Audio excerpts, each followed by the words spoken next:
এবার আমরা আসছি লাইটের ফার্স্ট গোলীয় দর্পণে প্রতিফলন। এবার গোলীয় দর্পণের প্রতিফলনটা কী এটা আমরা আগে জানবো, ঠিক আছে?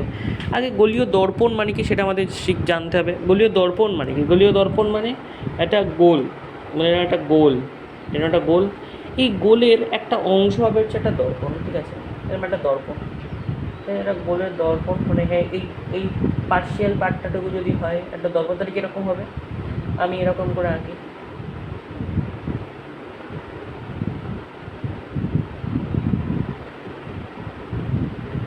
ঠিক আছে? এবার একটা ভাগ করে দিয়ে আমি ধরে নিই এইটুকু অংশ হচ্ছে আমার কাঁচ, ঠিক আছে? এইটুকু হচ্ছে অংশ আমার কাঁচ। এইবার একটা কথা মনে রাখতে হবে যে গোলীয় দর্পণ দু প্রকার। গোলীয় দর্পণ দুই প্রকার। কী কী? অবতল আর উত্তল। অবতল আর উত্তল, অবতল আর উত্তল, ঠিক আছে? অবতল আর উত্তল। এবার এদের ইংরেজিটাও আমাদের জানতে হবে, ঠিক আছে? এদের ইংরেজিটা বলছি, একটা কনকেভ, একটা কনভেক্স, ঠিক আছে? কনকেভ হচ্ছে অবতল, কনভেক্স হচ্ছে উত্তল, ঠিক আছে? Concave, convex. একটু ধীরে ধীরে আমরা শিখবো, যেমন ছবি আঁকার কিছু ব্যাপার আছে, ছবি আঁকার ব্যাপারগুলো আমাদের জানতে হবে, ছবি আঁকতে হয়, ঠিক আছে? এখানে অনেকগুলো ডায়াগ্রাম আছে, সেই ডায়াগ্রামগুলো আমরা করবো। ডায়াগ্রামগুলো কী করে অ্যাপ্লাই করে, কিছু রুলস আছে, সেই রুলসগুলো বলে দেবো কী করে হয়, ঠিক আছে? 15 মিনিটের বেশি একটা ভিডিও করা যাবে না, তাই হয়তো একটু কেটে কেটে যাবে, তবে হ্যাঁ একটু করতে হবে, একটু অ্যাডজাস্টমেন্ট করতে হবে। তাহলে এটাকে কী বললাম? এটাকে আমি বলছি কনকেভ, আর এটাকে হচ্ছে কনভেক্স। কনকেভ, অবতল, কনকেভ, কনভেক্স। এক মিনিট দাঁড়াও, দেখে নিই, বুঝলি? এক minute, I am not sure about that, ভুলে গেছি, অনেকদিন ডিভাইস হয়।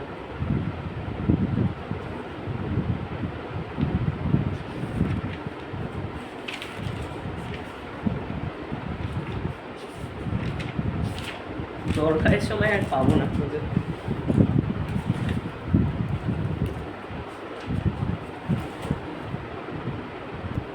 না, ঠিকই লিখেছি, বুঝলে? এবার এগুলো তো হলো, এখানে আবার কিছু ব্যাপার আছে, দাঁড়া আমি লিখে দিই পাশে, ঠিক আছে? আমি পাশে লিখে দিই। আসলে এমনভাবে রেখেছি স্ট্যান্ডটাকে যে উফ।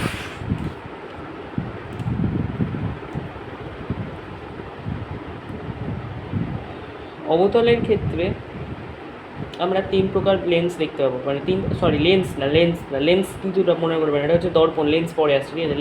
লেন্স পরে আসছে, আমি ওটাই হয়তো এখানে লিখে নিয়ে লেন্স আছে, তাই লেন্সের ব্যাপার আছে, লেন্সে পরে আসছে। অবতলের মধ্যে আচ্ছা ওটা বাদ দাও, ওটা লেন্সে আমরা দেখবো ভাগ আছে, ঠিক আছে? আপাতত গোলীয় দর্পণে যে ভাগগুলো আছে সেই ভাগগুলো আমরা একটু জানার চেষ্টা করবো, ঠিক আছে? গোলীয় দর্পণে কী কী ভাগ আছে। প্রথমে গোলীয় দর্পণে যে ভাগ আছে সেটাতে আমরা চলে আসি, যে প্রথমে আমরা জানবো যে সেন্টার অফ কার্ভেচার বা যেটাকে আমরা বলি হচ্ছে বক্রতা কেন্দ্র। এই শব্দগুলো লিখে রাখবে, এই শব্দগুলোর ওপরে সংজ্ঞা আসে। তারপরে আসে হচ্ছে বক্রতা ব্যাসার্ধ, যেটাকে ওরা বলছে centre of radius of curvature, not centre. Radius মানে ব্যাসার্ধ, রেডিয়াস অফ কার্ভেচার মানে বক্রতা। কার্ভেচার মানে যেখান থেকে অ্যাকচুয়ালি বক্রতা বলছে কেন, এমন কী আছে বক্রতা বলছে কেন? কারণ এই যে বিন্দু, ঠিক আছে? এই যে বিন্দু, এখান থেকে আমি যখন দেখছি যে এখানে বেঁকে যাচ্ছে, ঠিক আছে? এখানে একটা যে কাঁচটা আছে, মানে এই গোলীয় দর্পণ, সেটা বেঁকে যাচ্ছে, এরকম বেঁকে যাচ্ছে, ঠিক আছে? এরকম বেঁকে যাচ্ছে, তাহলে বেঁকে গেলে আমরা কী বলবো? ধরো একটা গোলীয় দর্পণ আছে, এটা গোলীয় দর্পণ আছে, তা গোলীয় দর্পণের যদি এটা এরকম বেঁকে যায়, আমি কী বলবো? এখান থেকে এটা এরকম একটা হয়, এরকম একটা 3D ব্যাপার হয়, তা বেঁকছে, তো একটা জায়গায় গিয়ে বেঁকছে না, তা বেঁকে যাচ্ছে, ফুলে যাচ্ছে, ফেপে যাচ্ছে, এবার ঢুকে যাচ্ছে ভিতরে, খাঁজ হতে পারে, সে একটু স্ফীত হতে পারে। স্ফীত মানে হচ্ছে একটু মোটা হতে পারে, সে মোটা হয়, এরকম ধরো এরকম একটা বল আছে, এরকম বল, সেই বলটা এরকম একটা জায়গা থেকে তো দুমড়ে বেঁকে যাচ্ছে। যদি স্ট্রেট হতো, এরকম স্ট্রেট হলে রেক্ট্যাঙ্গেলে যেত, কোনো বড় ক্ষেত্র হতে পারতো, কোনো আয়তক্ষেত্র হতে পারতো। তা সে যখন বেঁকে যাচ্ছে, তাহলে একটা পয়েন্ট আছে, যে পয়েন্ট থেকে সে বেঁকে যাচ্ছে, সেই পয়েন্টটাকে আমরা বলবো হচ্ছে সেন্টার অফ কার্ভেচার বা সেন্টার অফ কার্ভেচার বা বক্রতা কেন্দ্র। মানে যেইখান থেকে কি বেঁকে যাচ্ছে সেইখানকার মধ্য বিন্দুটাকে আমরা বলবো হচ্ছে সেন্টার অফ কার্ভেচার বা বক্রতা কেন্দ্র। বক্রতা ব্যাসার্ধ হচ্ছে রেডিয়াস অফ কার্ভেচার। তারপরে 3 হচ্ছে খুব গুরুত্বপূর্ণ একটা কথা, ফোকাস। ফোকাস ফোকাস 4 হচ্ছে তোমার ফোকাল লেন্থ বা ফোকাস দৈর্ঘ্য। ফোকাস দৈর্ঘ্য 5 হচ্ছে তোমার উন্মেষ। তারপরে 6 হচ্ছে তোমার 6 হচ্ছে তোমার কি 6 হচ্ছে একটা কি প্রধান অক্ষ। প্রধান অক্ষ যেটাকে আমরা বলছি প্রিন্সিপাল অ্যাক্সিস, এটাকে আমরা বলি হচ্ছে প্রিন্সিপাল অ্যাক্সিস। প্রিন্সিপাল অ্যাক্সিস একে। তারপরে আমরা আসছি, আরও আছে এখানে, আরও বলছি। তারপরে 7 এখানে কি আসছে, এখানে হচ্ছে এটা যদি 7 বলি প্রধান অক্ষ, এটা উন্মেষ হচ্ছে অ্যাপারচার। অ্যাপারচার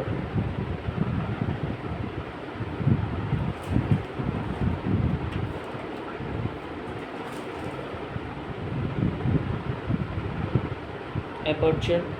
আর প্রধান অক্ষ বলে মেরু, যেটাকে বলছি পোল। এবার পরের পেজে আমরা চলে আসি। পরের পেজে আমরা দেখবো হচ্ছে ছবিতে দেখবো যে কোনটা কী, ঠিক আছে। আর সংজ্ঞাগুলো বলে দিয়ে যাবো, ঠিক আছে। একদম অনলাইনে মনে রাখতে হবে, আর কিচ্ছু না, সিম্পল। কী করে মনে রাখতে হবে বুঝে যাবে, ওই 1-2বার পড়লে মনে পড়ে যাবে। এরকম একটা যদি গোল হয়, ঠিক আছে, এটা একটা বৃত্ত, ঠিক আছে, এটা গোল। তাহলে এর ব্যাসার্ধ কোনটা? এইটা ব্যাসার্ধ, এইটা ব্যাসার্ধ, ঠিক আছে। এইটা কি? এইটা ব্যাসার্ধ আর। তা গোলীয় দর্পণ যে গোলকের অংশ, গোলীয় দর্পণ যে গোলকের অংশ, সেই গোলকের কেন্দ্রকে আমরা বলবো হচ্ছে বক্রতা কেন্দ্র। সিম্পল। গোলীয় দর্পণ যে গোলকের অংশ তাকে আমরা বলবো হচ্ছে গোলীয়, সেই গোলীয় দর্পণ যে দর্পণের অংশ, সেই অংশটাকে মানে যে গোলকের অংশ, সেই গোলকের কেন্দ্রকেই আমরা বলবো হচ্ছে বক্রতা কেন্দ্র। আর যে গোলকের অংশ সেই গোলকের ব্যাসার্ধকেই আমরা বলবো হচ্ছে বক্রতা ব্যাসার্ধ। মিটে গেল। এইবার এই কেন্দ্রদ্বয়, এই কেন্দ্র বরাবর যদি আমি একটা অক্ষ অঙ্কন করি, অক্ষ মানে একটা স্ট্রেট লাইন অঙ্কন করি, তাহলে সেটাকে আমরা বলবো হচ্ছে প্রাইম অ্যাক্সিস বা প্রিন্সিপাল অ্যাক্সিস বা প্রধান অক্ষ, যেটাকে আমরা ইন্ডিকেট করি পি দিয়ে, যার ফুল ফর্ম কি প্রিন্সিপাল অ্যাক্সিস।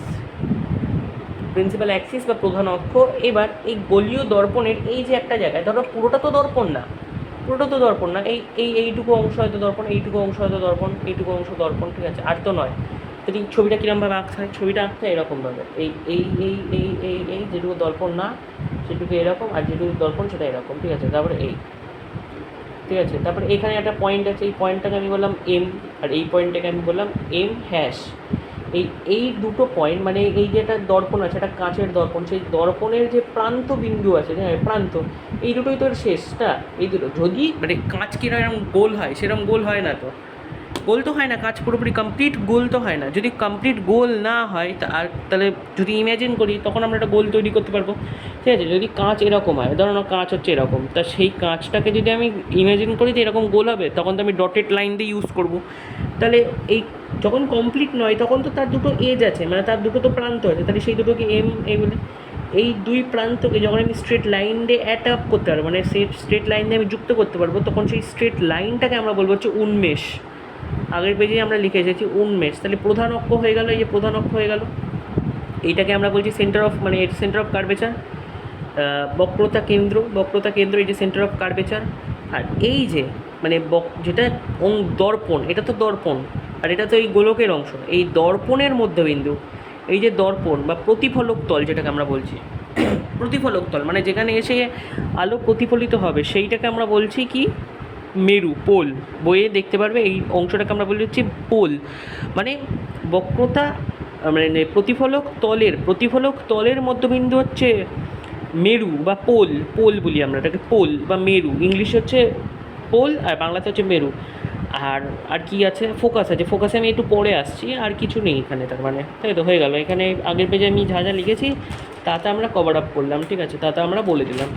এইবার আমি তখন প্রথমেই বললাম যে দু প্রকার দর্পণ হয়, একটা উত্তল দর্পণ, একটা অবতল দর্পণ। উত্তল দর্পণ যদি একটা চামচ পরিকল্পনা করি, এরকম একটা যদি চামচ পরিকল্পনা করি, তা যে অংশ দিয়ে আমরা খাই, যে অংশ ধরে আমরা খাই সেটা কীরকম, এরকম হয়, মানে এরকম এরকম যদি চামচ একটা হয় তাহলে কি এই পোর্শনটা হচ্ছে, এই পোর্শনটাতে আমরা খাই, এরকমভাবে আমরা খাই, তো এই পোর্শনটাকে আমরা বলবো হচ্ছে অবতল দর্পণ, আর এই পোর্শনটাকে বলবো হচ্ছে আমরা উত্তল দর্পণ। কখন কখন আমরা বলবো, যদি কোনো কাঁচ বা যেটা আমরা বলছি গলীয় দর্পণ, সেই দর্পণ যদি এইরকম অংশ দিয়ে প্রতিফলন করে, মানে এইখান দিয়ে তার আলো রিফ্লেক্ট করে, তখন তাকে আমরা বলবো হচ্ছে অবতল দর্পণ। আর সে যখন এই অংশটাকে দিয়ে আলো রিফ্লেক্ট করবে, মানে এই অংশ দিয়ে প্রতিফলন ঘটাবে, তখন আমরা বলবো হচ্ছে উত্তল দর্পণ, তাকে আমরা উত্তল দর্পণ বলবো।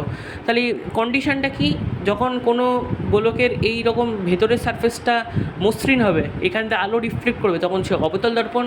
কিন্তু এইটা আর মসৃণ নয়, এইটা মসৃণ, এই বাইরের অংশটুকুও মসৃণ, তাহলে এই বাইরের অংশটুকু আমরা কী বলবো, এই বাইরের অংশটুকুকে আমরা বলবো হচ্ছে উত্তল দর্পণ, ঠিক আছে, বোঝা গেল তাহলে, হয়ে গেল। এবার তাহলে আমি আসছি প্রতিফলন। প্রতিফলন কি, প্রতিফলন বা রিফ্লেকশান, প্রতিফলন বা রিফ্লেকশান, প্রতিফলন। এই প্রতিফলন মানে কি, এই প্রতিফলন মানে হচ্ছে আলো যদি কোনো একটা জায়গায় একটা সারফেসে মারে, ঠিক আছে, একটা সারফেস এরকম সারফেসে মেরে একটা কোথাতে বেঁকে চলে যাবে, এই বেঁকে চলে যাবে, এই ধর্মটাই হচ্ছে প্রতিফলন, মানে রিফ্লেকশান করবে। তোমার গায়ে আলো লেগে নিচে পড়ছে, তখনই তো তোমার ছায়াটা পিছনে অঙ্কন করছে না, সে তোমার শরীরকে ধাক্কা মারছে, তারপরে তোমার শরীর থেকে আলো ছিটকে যাচ্ছে, তো না, কাছে আলো পড়ে ছিটকে আমাদের চোখে আসে, তখনই আমরা ছবিটা দেখতে পাই, নাহলে আমরা দেখতে পাবো না। তো সে যখন আমরা ছবি আঁকবো তখন আমরা ইন্টারেস্ট নিয়ে আসবো, কিন্তু আপাতত তো ওটার দরকার নেই। তাহলে প্রতিফলন বোঝানো, প্রতিফলনের একটা সূত্র হচ্ছে প্রতিফলন কোণ আর আপতন কোণ সমান। প্রতিফলন কোণ ইকুয়াল টু আপতন কোণ, আপতন কোণ। এবার প্রতিফলন কোণ কি, আপতন কোণ কি, যদি এটা একটা কাঁচ হয় তাহলে এখানে কাঁচটা এসে মারবে কে, এটাকে মারবে, একটা লাইট মারে, যখনই লাইট মারছে তখন তাকে আমরা বলছি আপতন। আপতন মানে কি, আপত করা, মানে নিযুক্ত করা, এটা কি আপতিত, আপতিত কোণ, হ্যাঁ আপতিত রশ্মি এখানে লেগে বেরোলে এটা কী হলো, নির্গত রশ্মি। তাহলে মাঝখান দিকে আমি একটা ডট কল্পনা করি, তাহলে এইটা হচ্ছে প্রতিফলন কোণ, যেটাকে আমরা আই দিয়ে ইন্ডিকেট করি, না এটাকে আপতন কোণ, হ্যাঁ এই আই মানে হচ্ছে আপতন কোণ, আপতন কোণ, আর প্রতিফলন কোণ মানে হচ্ছে আর। সুতরাং আই ইকুয়াল টু আর, আর এই যে অ্যাঙ্গেলটা এই যে প্রতিফলিত হচ্ছে এটাকে হচ্ছে আর, তাহলে আই আর আর সর্বদা এক হয়। আর একটা হচ্ছে কোনো যদি এরকম একটা সারফেস হয় সমতল, এখানে আলো পড়লো, এখানে চলে গেল, ঠিক আছে, আর এখানে একটা মাঝখানে, এটাকে বলতে হচ্ছে আপতন বিন্দু, ঠিক আছে। তাহলে কি কোনো বস্তুর ওপরে যদি আলো প্রতিফলিত হয়, আলো আপতিত হয়, আলো আপতিত হয়, তাহলে এটা আপতন বিন্দু, এই আপতন কোণ, আপতন কোণ, ঠিক আছে, আপতন কোণ, আপতন কোণকে আমরা আই দিয়ে করি।